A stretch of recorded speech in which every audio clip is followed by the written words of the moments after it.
head and it's cool. Thank you, Lord, for making me grow in my thoughts, words, and actions. I want to express your gratitude for your goodness and Can you arrange your chairs before you? Miss Secretary was absent for today.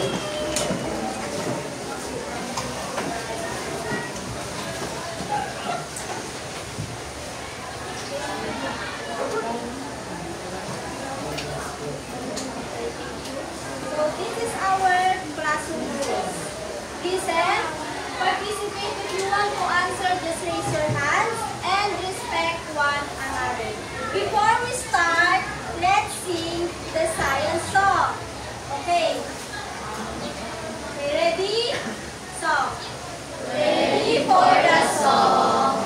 1 or 2 or 3. Let's sing properly. Science is ready. Lessons all are new. All you have to do, listen to your teacher, learn something new. Hey, science time, science time, always science time. Be ready, it's more fun, more activities. Hey, science time, science time, always science time. I like it, I love it, I love teachers too. Oh, once more. Ready for the song, and 1 or 2 or 3. Let's sing properly. Science is ready. Lessons all are new. All you have to do, listen to your teacher, learn something new. Hey, science time, always science time. Be ready, it's more fun, more activities. Hey, science time, always science time. I like it, I love it, I love the teachers too. Now, grade 8 Makiling, are you ready to listen? Yes! But before that, let's play a short game, and this is Keep the Box or Give the Box. So this is the mechanics of the game. The teacher will divide the class into 3 teams. So this is team 1, 2, and team. The name of your team is Team Christine, Team Nika, and Team Pepito. The team will decide who will play the game. The player will choose the letter and answer the question. If the answer is correct, the player of the team will decide whether keep the box or give the box. If the answer is wrong, the opponent team will chance to steal. Remember,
Okay.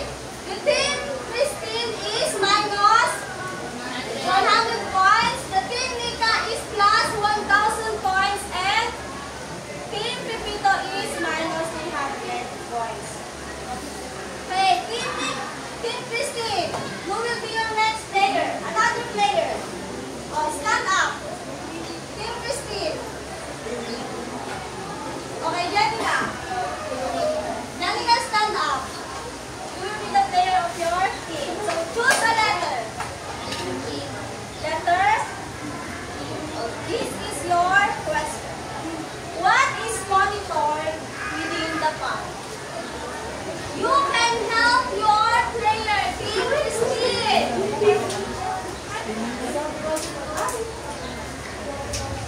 What is this? Tropical storm? Are you sure your answer? Okay, what is the answer? Okay, the answer, final answer? Typhoon, okay. Monitor within the pond is typhoon now. Stand up. Keep the box or leave the box? Are you sure? Yes! Final answer! Yes! Keep the box. Are you sure? Final answer. Team Christine, keep the box or give the box? If you give the box, the points will be on the Team Nika and Team Pepito. Are you sure? You give the box. Okay, the points will be on Team Nika and Team Pepito. Minus 250 points and minus 250 points. Okay, Team Nika, who will be your player? Stand up. Team Nika, stand up. Stand up. Okay, choose a letter. Letter? Okay, this is your question. What are the two geographic coordinates? Okay, very good. Latitude and longitude. Okay, keep the box or give the box? Are you sure? Yes. Final answer? Yes. Okay, Team Nika is keep the box. So your points is... Okay, Team Pepito. Who will be your player? Stand up. Okay. Choose a letter. Letter F. This is your question. What ocean does Spark cover? Okay, Team Pepito, you can help your player. What ocean does Spark cover? Team Pepito. What is the answer?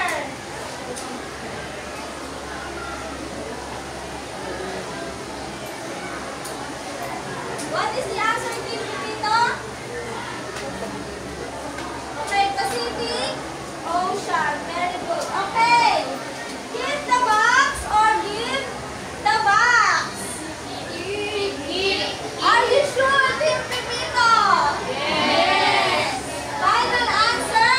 Yes. You give the box. Okay. So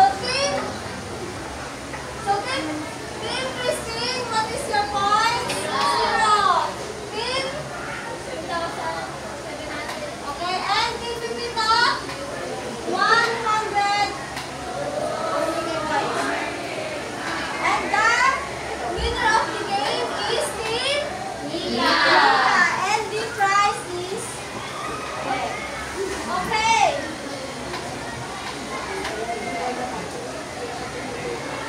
Okay, now we have another activity. This is called Guess the Logo. I will be showing you a logo and you will identify what logo is this. Are you ready? Yes! Okay, first logo. Shopee. Okay. Shopee. Okay, this is Shopee.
Shopee or Lazada? Anyone?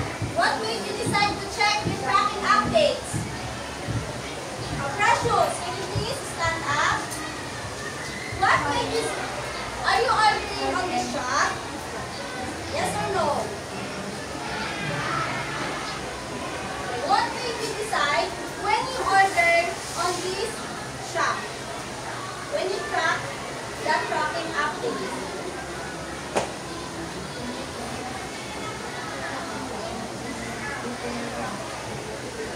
Track your orders and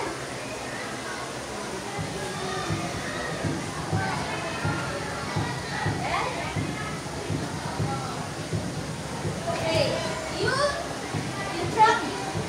always check the tracking updates to track your parcel and know if we are going to ready our payment. Okay, besides the parcels that we ordered, what else can we track? Anyone? Okay, Andre. Besides the parcels that we ordered on this shop, what can else we track? Okay, besides the parcels that we ordered online, what else can we track? Time? Okay. Time? What else? Okay, sit down. Okay, stand up. What else can we track besides the parcel that we ordered? Okay. Okay.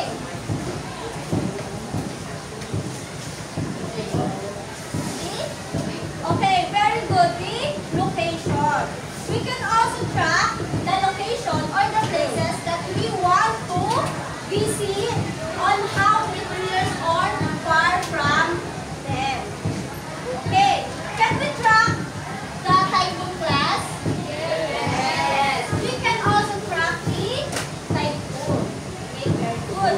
Now, let's have another activity. This is called near, far, wherever you are. So this is the direction.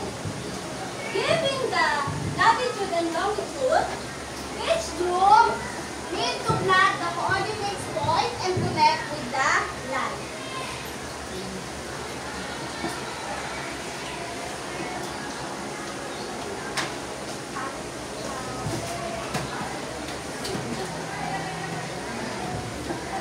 Okay, you can now start.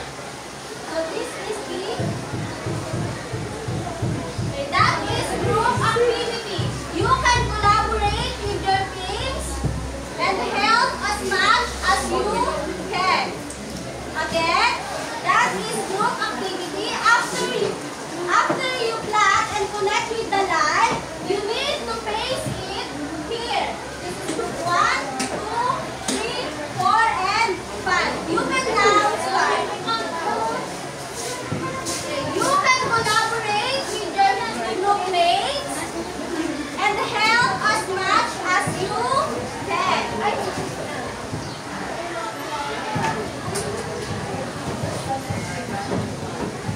Again, you can collaborate with your group mates and help as much as you can. After you plot the coordinate points and connect with the line, you need to paste it into the board.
the first tools or instrument is meteorological satellite. So this meteorological satellite, these are the eyes in the sky and providing global perspective on weather patterns. Also, the meteorological satellite, it captures the image of the typhoons, structures and movement and intensity of the storm development. If we have in the sky, we have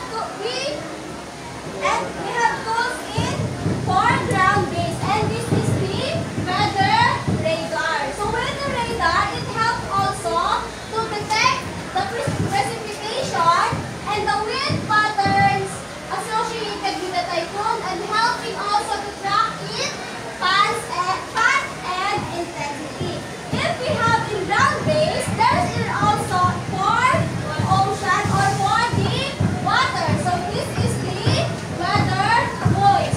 So that is instrument are placed in the ocean. Also collect data on wind speed and the height that influence the typhoon's behavior.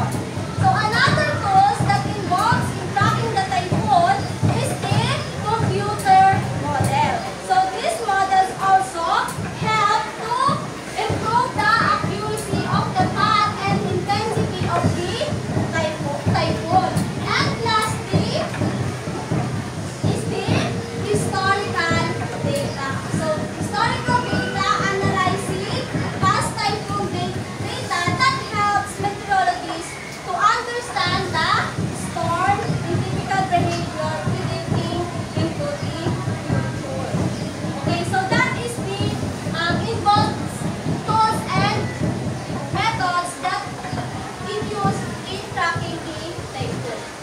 So let's have another activity. So given the latitude and longitude, we will try to track the tropical storm Ursula, or that's having that international name, Panpole.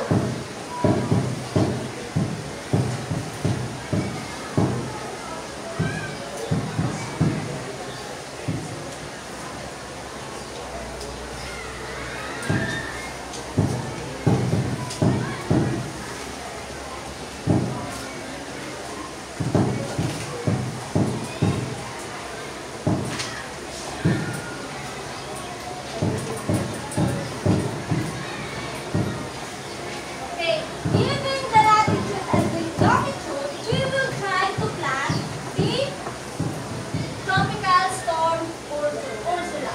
So December 21, the time is 6 p.m., the latitude is 6.1 and the longitude is 139.7.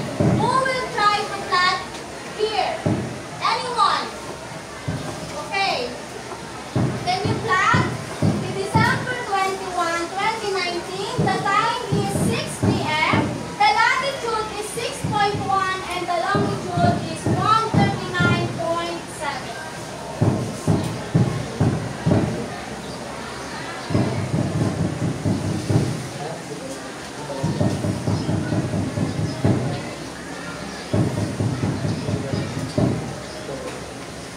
Okay, very good. Precious, can you try to plot the December 22, 12 a.m. Its latitude is 6.7 and longitude is 139.0.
9.3 and its longitude is 135.6.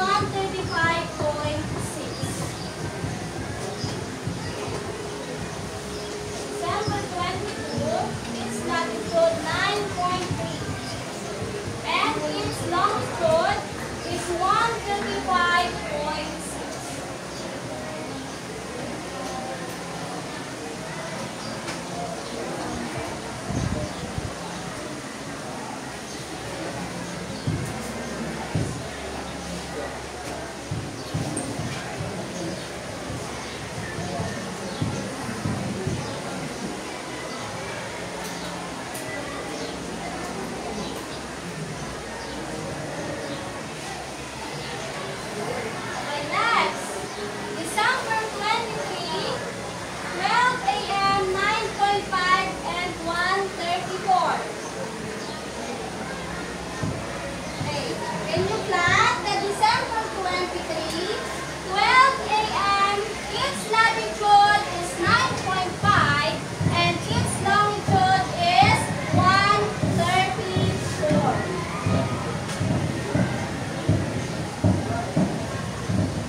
Its longitude is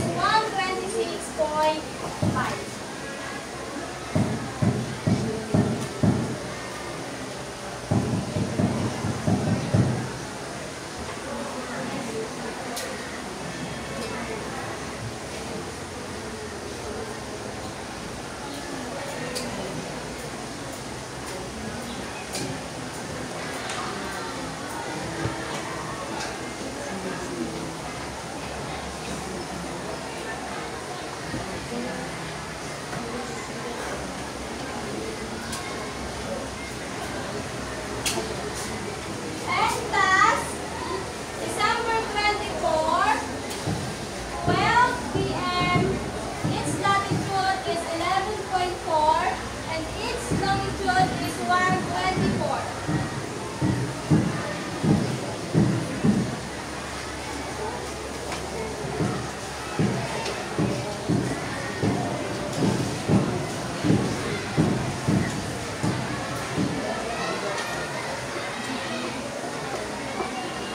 Its latitude is 11.4 and its longitude is 124.8.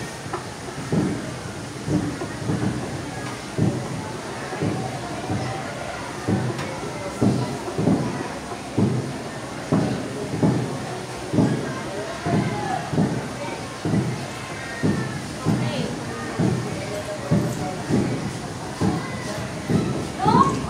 Look here, the Philippines or in our part. So where Tropical Storm Ursula formed? Anyone? Where Tropical Storm Ursula formed?